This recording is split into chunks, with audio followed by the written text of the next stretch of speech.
Pete the Cat and the Bedtime Blues by Kimberly and James Dean. Pete and the gang had a great day. They'd been at the beach, surfing sun and tons of fun.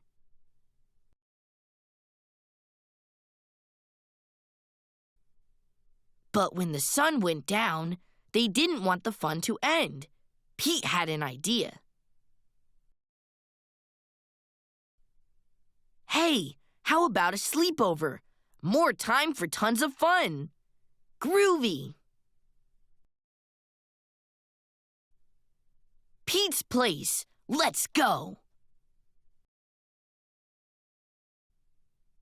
The party was far out, but they knew they couldn't stay up all night.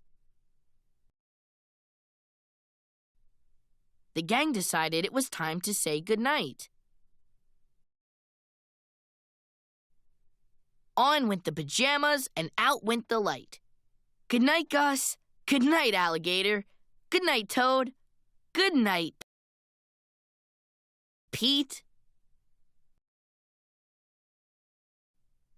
Pete was just about to catch some Z's when...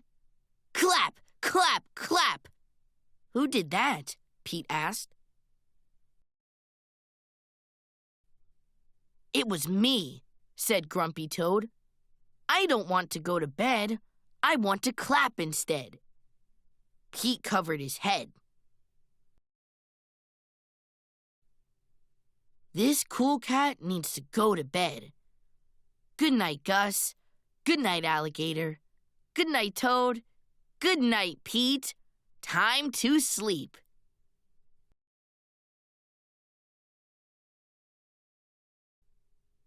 Pete tried again to catch some Z's when... Rat-a-tat-tat! Who did that? Pete asked. It was me, said Gus the Platypus. I don't want to go to bed. I want to jam instead. Pete covered his head. This cool cat needs to go to bed. Time to sleep. Good night, Gus. Good night, Alligator. Good night, Toad. Good night, Pete. Pete closed his eyes to catch some Z's when he heard...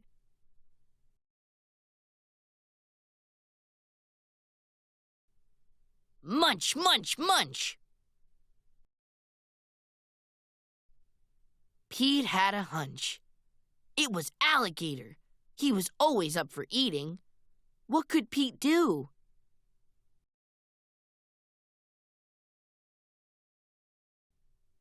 All the clapping, rat-a-tat-tatting, and munching was giving him the bedtime blues. Pete had a groovy idea. He got out his favorite bedtime story and started to read, first to himself and then to the gang.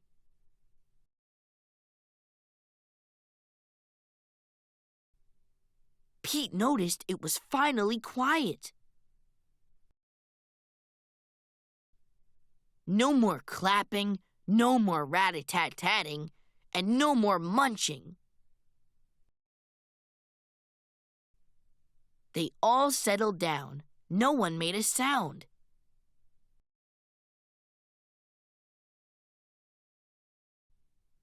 Pete yawned and turned off the light. Good night, sleep tight. Time to catch some Z's.